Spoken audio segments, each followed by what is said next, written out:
This is not a story about luck. What Marcus Webb did to stay alive was uglier than luck, more desperate than courage, and more human than any survival story you have ever been told. Marcus Webb was not an adventurer. He was a civil engineer from Portland, spent his days reviewing drainage schematics, coached his daughter's soccer team, and had begun therapy for what his wife Claire called his terminal inability to acknowledge when something is wrong. The Amazon trip was Claire's idea, routed through enough therapy sessions that it became his. He bought boots, a rain jacket, a first aid kit, no satellite phone, no personal locator beacon. These were optional. The Amazon does not negotiate with optional. On day 4, guide Renato took them down a tributary swollen by 9 hours of rain.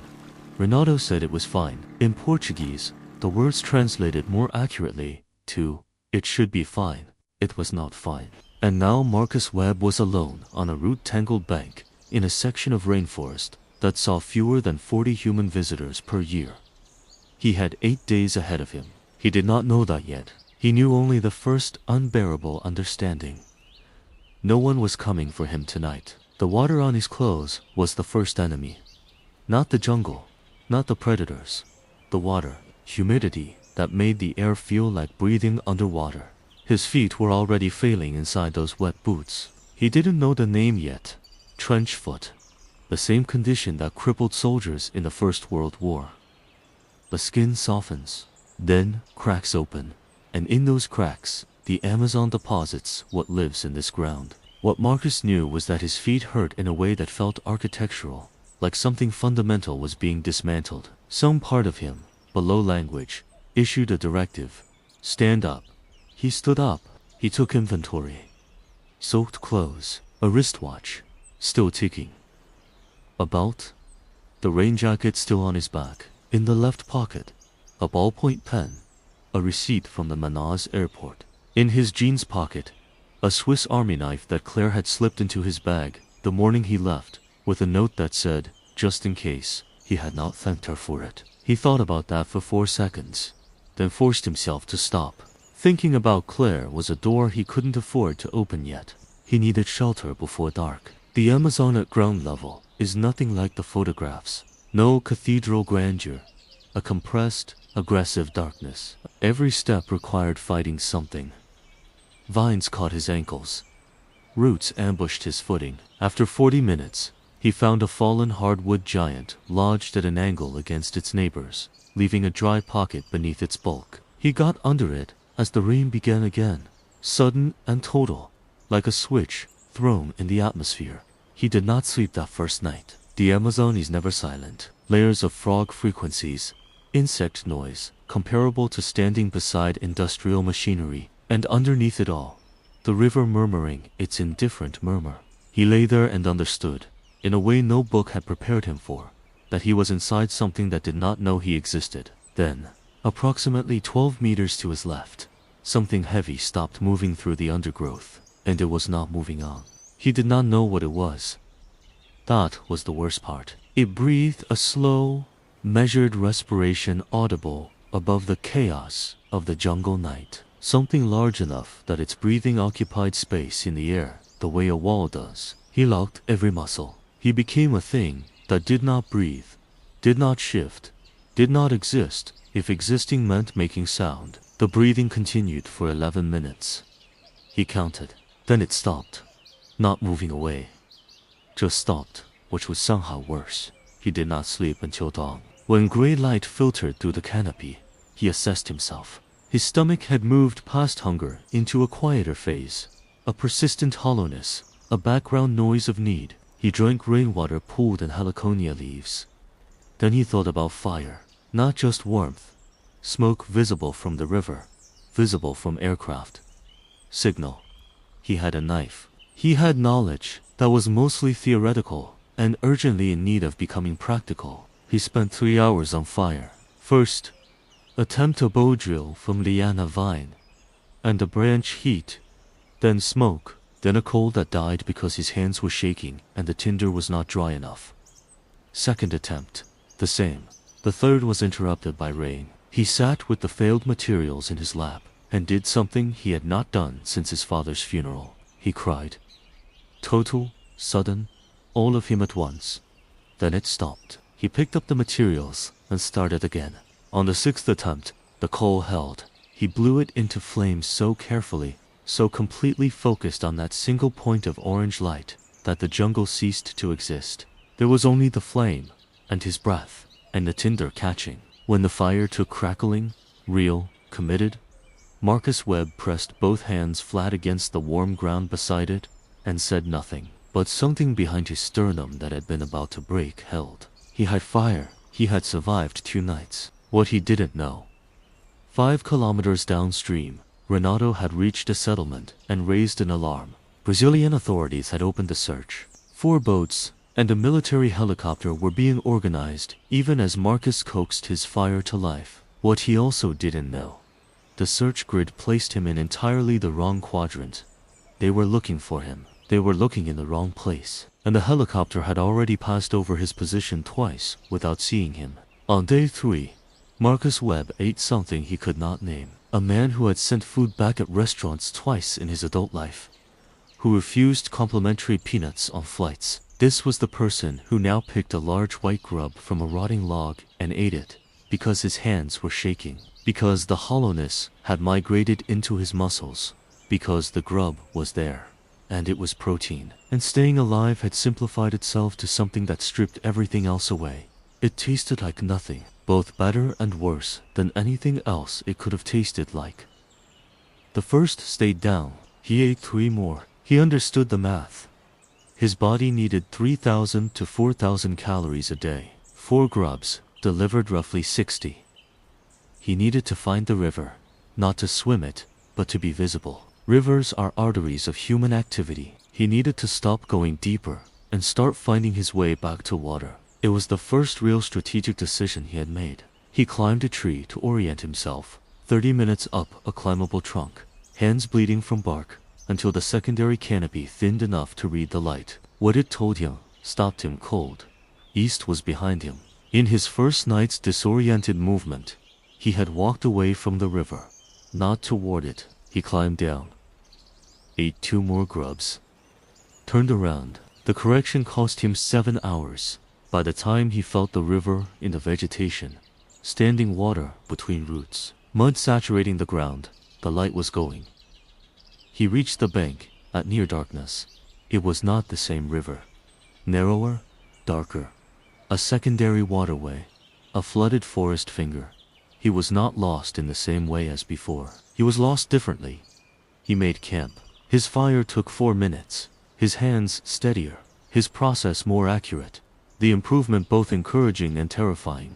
He stunned a small fish in a shallow pool with a stick. A method he'd dismissed as too imprecise. It worked. He ate every part of it, including the head. That night, for the first time, he slept before midnight. He didn't know Claire Webb had arrived in Manaus after a 22-hour flight. Sitting in a federal police office asking questions in a voice the translator described as completely flat, like someone who decided not to spend any emotions until they knew what those emotions were for. He didn't know Renato had told authorities Marcus was wearing a bright orange rain jacket. He didn't know the jacket, after 3 days, pressed against mud and rot and bark, was now the color of old clay. The thing protecting him from hypothermia was making him invisible to the people trying to bring him home. On day 5, the jungle tried to kill him with nothing dramatic. No animal, no flood, just the ground. Marcus had been following the secondary waterway north. His feet had crossed into damage he was intellectually separating from himself, because the alternative was to stop moving, and stopping was not survivable. He bound his failing boot sole with strips of undershirt. He was moving at 2 kilometers per hour. In this terrain, 2 kilometers per hour required everything he had left. The ground opened without warning. Terra caída. Fallen earth. The Amazon basin develops zones where saturated soil fails beneath what appears to be solid surface. Marcus took a step, and the earth took him to mid-thigh. Not water, not mud. Something with the consistency of cold concrete. A suspension that gripped with suction. His strength could not negotiate. He lunged forward to redistribute his weight. The movement drove his left leg in to the knee. Both legs immobilized. He stopped moving, not because he knew the rule. Movement accelerates sinking. because his arms gave out. Exhaustion did what knowledge couldn't. He collapsed forward, spreading his weight across the surface. His hands found a root and closed around it. He lay still for 8 minutes, then, very slowly, worked his right leg sideways. The suction resisted. He rested. Tried again. On the third attempt, a thick, wet release. His right leg came free. His left took another 20 minutes. When he finally dragged himself onto solid ground, he lay face down and did not move for a long time. The knife was still in his pocket, coated in mud, still functional. He cleaned it with a strip of his undershirt, held it in his palm, thought about Claire putting it in his bag without telling him, the note, just in case. He put it back in his pocket and stood up. He was not calm. He was operational, which is a different thing entirely, and the only thing that still mattered. He built a signal fire, not a survival fire. A platform of dry wood, loaded with the greenest branches he could find, positioned on a bend of bank where the canopy opened above the water and smoke could rise into sky. He lit it at dawn on day 6. The column rose for 40 minutes before the rain killed it. He stood on the bank and watched the smoke dissipate into gray rain, and understood that not knowing whether anyone had seen it was now the specific shape his suffering took. Day 7. Marcus Webb's body stopped being subtle. The trench foot had a smell he recognized for what it was. A crack along his heel showed redness spreading outward. Cellulitis. Bacterial infection moving through tissue. Untreated in this environment, it could reach his lymphatic system within 48 hours. He knew what came after that. He sat beside his fire and chose to be honest with himself for the first time in a very long time. Not about the Amazon. About everything. The therapy started too late. The years maintaining the fiction of being fine, at a cost, Claire had been paying alongside him. He had not let himself think about Sophie. She was 9. She had her mother's ability to know something was wrong before it announced itself. The morning he left, she had asked, "Were you scared?" He said, "Not at all. This is an adventure." She gave him the look 9-year-olds produce when they don't believe adults. He needed to get home so he could tell Sophie he had been scared. That being scared was fine. That the things you do while you're scared are the only things that count. He heated the Swiss Army knife blade and pressed it to the infection margins, cauterizing tissue, slowing the spread. Not a cure. Time. The pain was specific and enormous, and he made no sound because there was no one to hear him. Then he stood up and walked north.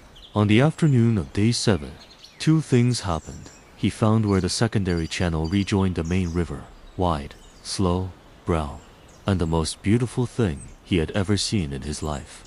And a fishing boat came around the upstream bend. He lit everything he had, held his jacket, now the color of old clay, above his head, and screamed until his voice gave out, then kept screaming, ran along the bank on a foot that should not have permitted running.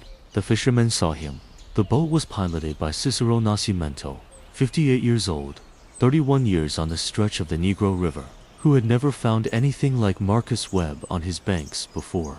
He later told the journalist who first wrote the story that when he saw the figure on the bank, he thought it was an animal. The movement was wrong, too desperate, too uncoordinated for a person. It was the voice that told him otherwise. Cicero hath no radio. A lunch his wife packed, fried fish, rice, in banana leaf to cool my jam. Marcus Webb ate the rice standing in the boat, water running down his face. He wasn't certain was entirely rain.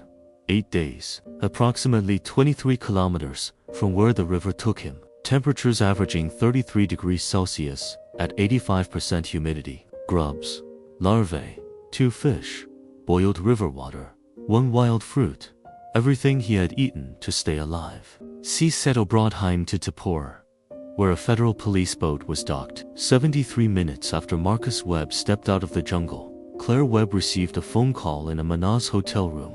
She answered before the first ring finished. The translator later said she did not cry. She said, "Is he walking?" when told yes. Good.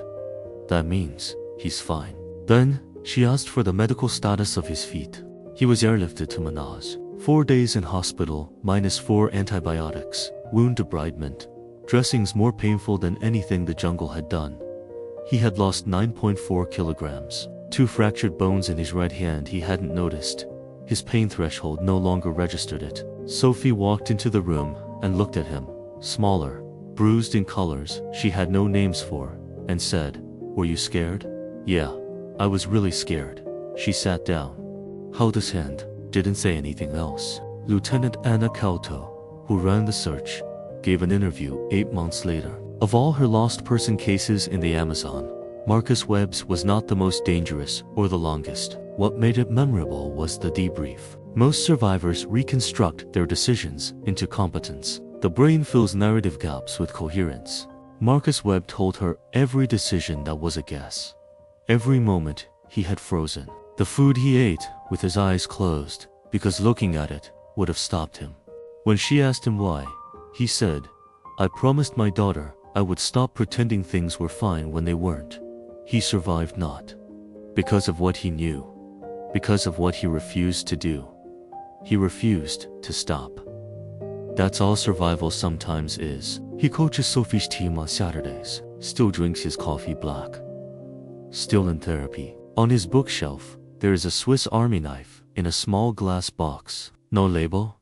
He doesn't need one.